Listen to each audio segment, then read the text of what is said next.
بسم الله الرحمن الرحيم.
د عامه روغتیا وزارت 15 کلنه ستراتیژي د هیواد د روغتیايي سکتور د پیاوړتیا او اصلاح لپاره یو مهم ګام دی. د دې ستراتیژۍ د پلي کېدو سره به روغتیايي خدمتونو ته لاسرسی او کیفیت ښه، د روغتیايي بنسټونو او بشري ځواک ظرفیت پیاوړی او د یو خودکفا او پایدار روغتیايي نظام لپاره به زمینه برابره شي. موږ د ګډ کار، همغږۍ، شفافیت او حساب ورکونې د لارې ژمن یو چې هیوادوالو ته لا غوره او معیاري روغتیايي خدمات وړاندې کړو.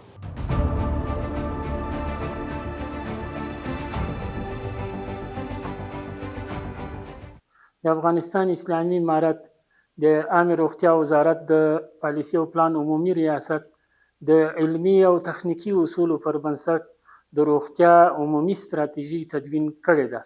دا ستراتیژي د هیواد د روغتیايي واقعیتونو، اړتیاو او ننګونو په رڼا کې جوړه شوې چې 7 محوري ساحې رانغاړي او د خلکو د روغتیا د ښه والي لپاره روښانه اهداف، شاخصونه او مداخلې لري. د مالی سرچینو مؤثریت، شفافیت، د ملي منابعو کارونه او د نړیوالو شریکانو همغږۍ د دې ستراتیژي مهم اصول دي. د نظارت ځانګړی چوکاټ به د پرمختګ او پایلو ارزونه ممکنه کړي. دا ستراتیژي به د یو ژوندي سند په توګه د اړتیا سره سم بیا کتل کیږي څو له نوو ننګونو او فرصتونو سره همغږې پاتې شي.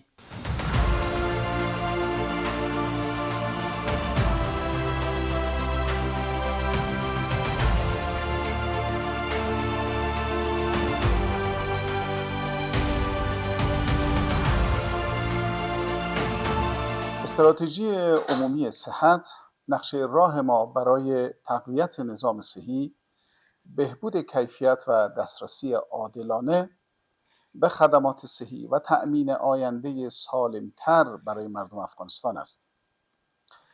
بنابراین از همه ادارات سکتوری، همکاران محترم و شرکای صحی می‌خواهیم در تطبیق موفقانه آن همکاری داشته باشند.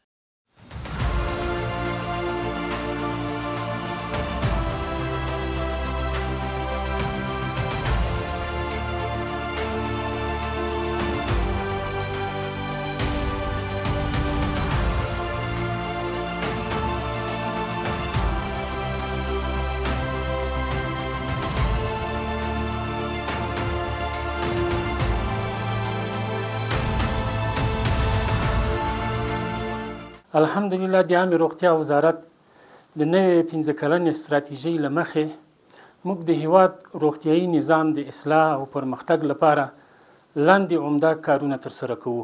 د روغتیايي زیربناو پراختیا او د روغتونونو تجهیز څو د خلکو لپاره معیاري خدمتونه برابر شي.